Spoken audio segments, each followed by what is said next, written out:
The Believing Husbands by Andrew Lang. Once upon a time, there dwelt in the land of Erin a young man who was seeking a wife, and of all the maidens round about none pleased him, as well as the only daughter of a farmer the girl was willing, and the father was willing, and very soon they were married and went to live at the farm. By and by, the season came when they must cut the peats and pile them up to dry so that they might have fires in the winter. So on a fine day the girl and her husband, and the father and his wife, all went out upon them.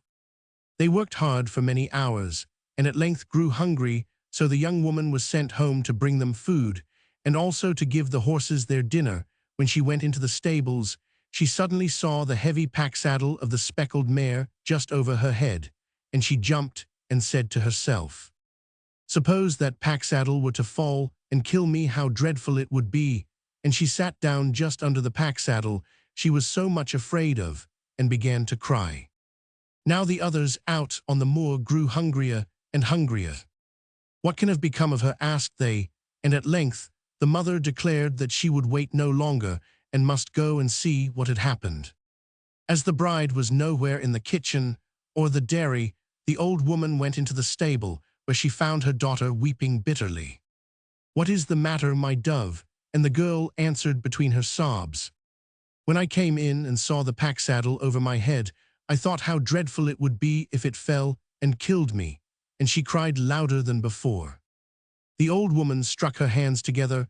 "Ah, to think of it! If that were to be, what should I do?" And she sat down by her daughter, and they both wrung their hands and let their tears flow. "Something strange must have occurred," exclaimed the old farmer on the moor, who by this time was not only hungry, but cross. "I must go after them." And he went and found them in the stable. "What is the matter?" asked he. "Oh," replied his wife, "when our daughter came home, did she not see the pack-saddle over her head? And she thought how dreadful it would be if it were to fall and kill her." "Ah, to think of it!" exclaimed he, striking his hands together, and he sat down beside them and wept too. As soon as night fell, the young man returned full of hunger, and there they were all crying together in the stable. "What is the matter?" asked he. "When thy wife came home," answered the farmer, "she saw the pack-saddle over her head, and she thought how dreadful it would be if it were to fall and kill her." "Well, but it didn't fall," replied the young man, and he went off to the kitchen to get some supper, leaving them to cry as long as they liked. The next morning he got up with the sun, and said to the old man, and to the old woman, and to his wife, "Farewell, my foot shall not return to the house till I have found other 3 people as silly as you." And he walked away till he came to the town, and seeing the door of a cottage standing open wide, he entered. No man was present, but only some women spinning at their wheels. "You do not belong to this town," said he. "You speak truth," they answered, "nor you either." "I do not," replied he, "but is it a good place to live in?" The women looked at each other. "The men of the town are so silly that we can make them believe anything we please," said they. "Well, here is a gold ring," replied he, "and I will give it to the one amongst you who can make her husband believe the most impossible thing." And he left them. As soon as the first husband came home, his wife said to him, "Thou art sick." "Am I?" asked he. "Yes, thou art," she answered. "Take off thy clothes and lie down." So he did, and when he was in his bed, his wife went to him and said, "Thou art dead." "Oh, am I?" asked he. "Thou art," said she. "Shut thine eyes, and stir neither hand nor foot." And dead he felt sure he was.